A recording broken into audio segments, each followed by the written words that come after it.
નમસ્કાર મિત્રો, સ્વાગત છે તમારો આજના વિડીયોમાં। તો આજના વિડીયોમાં જે રામાપીર ભગવાનનો મંડપ થાય છે ત્યાં આપણે રૂબરૂ જઈને બધી માહિતી મેળવશું। તો આજનો જોરદાર આ વિડીયો આખો અંત સુધી જોજો અને ખૂબ જ એવી મોજ આવશે। તમને એમ જ થશે કે તમે જાણે રૂબરૂ રામાપીર ભગવાનના મંડપના દર્શન કર્યા છે। તો વિડીયો જોઈ અને લાઈક કરી, ચેનલને સબસ્ક્રાઈબ કરી અને એક જોરદાર એવી કમેન્ટ કરી દેજો મિત્રો। આજે તમને આ વિડીયોમાં ખૂબ જ સારી એવી માહિતી મળશે અને સારો એવો અનુભવ થશે કે અમે આજે રામદેવ પીર ભગવાનના મંડપના દર્શન કર્યા। તો જોડાઈ રહેજો છેલ્લા એન્ડ સુધી। અને છેલ્લે મિત્રો એવું થયું ને કે જે કોઈ મંડપમાં હજી સુધી થયું નથી અને આવું થશે પણ નહીં મિત્રો।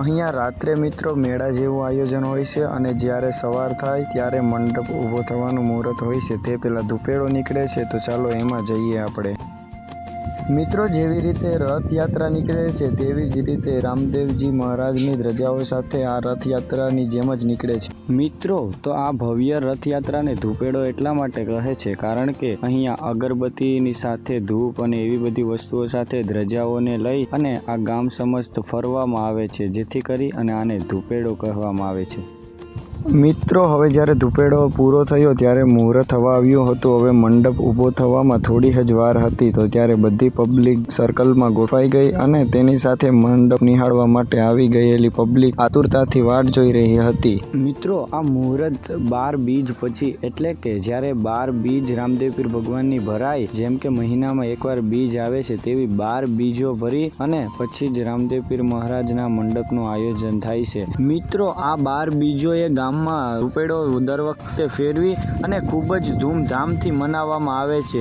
આમાં સમસ્ત ગામ આવે છે અને આવી જ રીતે રામદેવ પીર ભગવાનનો ધૂપેડો નીકળે છે અને જ્યારે છેલ્લો ધૂપેડો મંડપની પહેલા સવારે નીકળે છે અને ત્યારબાદ મિત્રો અત્યારે જ્યારે મંડપનું મુહૂર્ત થવા આવ્યું છે ત્યારે બધી જ શું કહેવાય કે લોકો એ બધા જ ખૂબ જ આતુરતાથી મંડપ ઊભો થવાની રાહે જોઈ રહ્યા હતા। જ્યારે મંડપ ઊભો થાય છે ત્યારે એવું કહેવાય છે કે રામાપીર ભગવાન પોતે ચકલી બની અને મંડપ ઉપર વિરાજમાન થઈ અને એક ચિહ્ન આપે છે કે તેમનો મંડપ સફળતાથી નીપજ્યો છે મિત્રો। હવે ટૂંક જ સમયમાં મંડપ ઊભો થવા જઈ રહ્યો છે તો કમેન્ટમાં એકવાર જય રામદેવ પીર લખી નાખજો અને સાંભળો કે રામદેવ પીરના અવાજ અને રામદેવ પીરની જયકાર કેવી હતી ત્યાં મંડપમાં। જુઓ મિત્રો કઈ રીતે હજારો ભક્તો એક સાથે જય રામા પીર બોલે છે।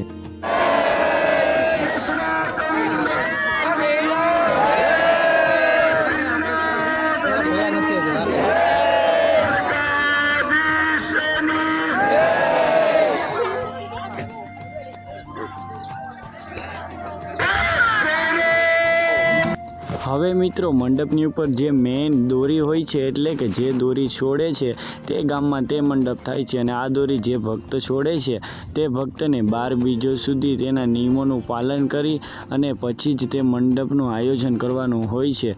તો હવે તે દોરીને છેલ્લા શું કહેવાય કે જ્યાં બાંધે છે ત્યાંથી તેને છોડવાની હોય છે।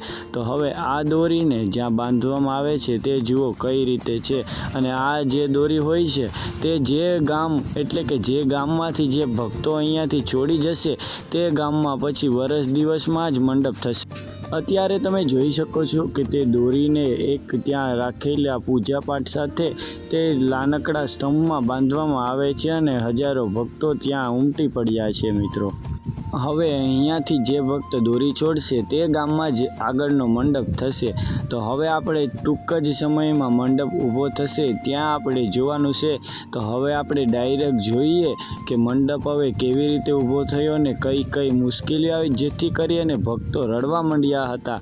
તો તે હવે નજારો આપણે જોવા જઈ રહ્યા છે। તો તૈયાર થઈ જજો મિત્રો। પહેલાં તો જુઓ આ દોરી કઈ રીતે બાંધે છે અને અહીંયા સાધુ સંતો સહિત ગામના ભક્તો આવેલા છે। તો ચાલો જોઈએ મંડપ।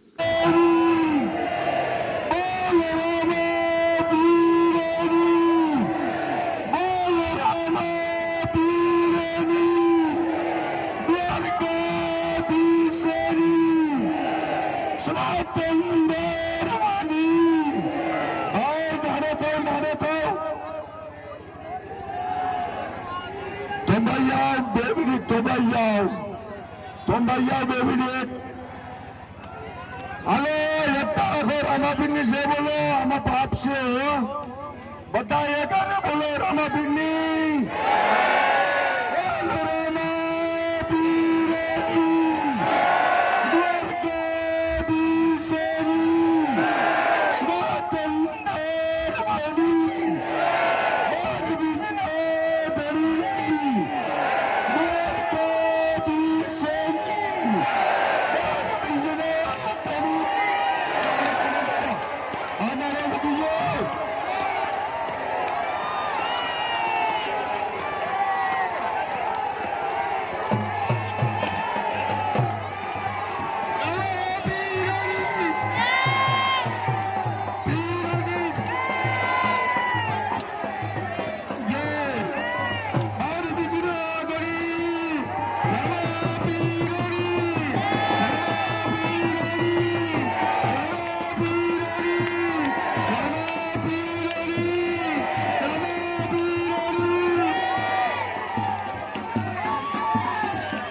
વચ્ચે સવાદ મારી ભાઈ સ્વયંસેવક ભાઈઓની વિનંતી નારામ મૂકી અને કોઈ આવતા નહીં, બંધાઈ જાય ત્યાં સુધી કોઈ આવતા નહીં, મહેરબાની કરી રામા પીરની, રામા પીરની, રામા પીરની, રામા પીર. મિત્રો 12 બીજના ધણી કહેવાતા એવા રામાપીરના મંડપને ઊભા કરવામાં શું કહેવાય કે ઘણા નિયમોનું ભક્તોને પાલન કરવાનું હોય છે. એટલા માટે જ આ ભક્તો જ્યારે આ ભવ્ય સફળતા મળે ત્યારે તેમની આંખોમાં ખુશીના આંસુ આવી જ જતા હોય છે. તો આવો જ નજારો કંઈક આ મંડપમાં પણ જોવા મળ્યો અને ભક્તો ખૂબ જ રોવા માંડ્યા હતા, કારણ કે આ ભવ્ય સફળતા મળવી અને આ જીવનનો લાવો લેવો એ અત્યંત મહત્વનું કાર્ય છે. તો જુઓ ભક્તોની કેવી હાલત થઈ હતી.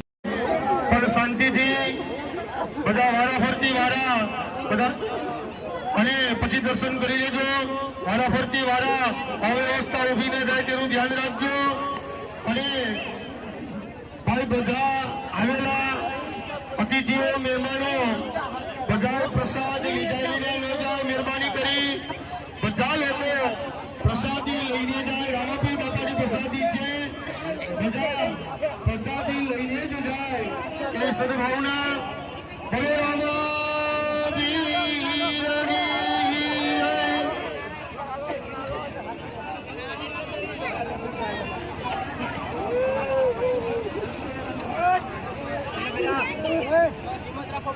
ભાઈ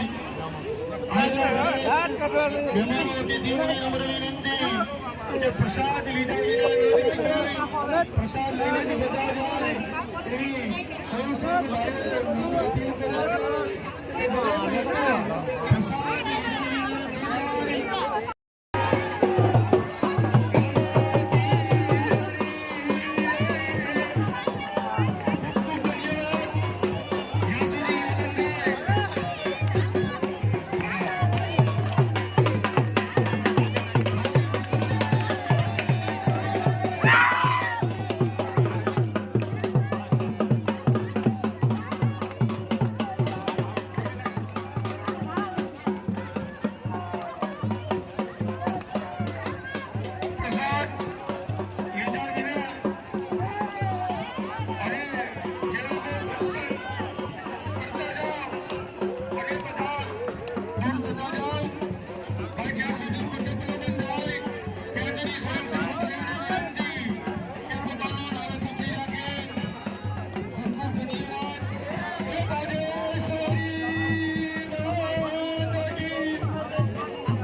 તો જોયું ને મિત્રો, આ 12 બીજના ધણી રામદેવ પીર મહારાજનો મંડપ કેવો રહ્યો તે. અને હવે મિત્રો આ મંડપ વિશે તમને કહું તો કે મંડપ એ ફક્ત એક સોપારી અને સિક્કા ઉપર જ આખો આ મંડપ ઊભો હોય છે. તો કળિયુગમાં પણ ચમત્કાર કરતા એવા રામદેવ પીર મહારાજનો આ મંડપનો ભવ્ય નજારો તમને પણ જો ગમ્યો હોય તો જય રામાપીર કમેન્ટમાં લખી દેજો. અને વિડીયો આપણા ચેનલ ઉપર અવનવા આવતા રહે છે તો આપણા ચેનલને સબસ્ક્રાઈબ કરી દેજો અને જોરદાર વિડીયો માટે લાઈક કરી અને મળીએ આગળના વિડીયોમાં.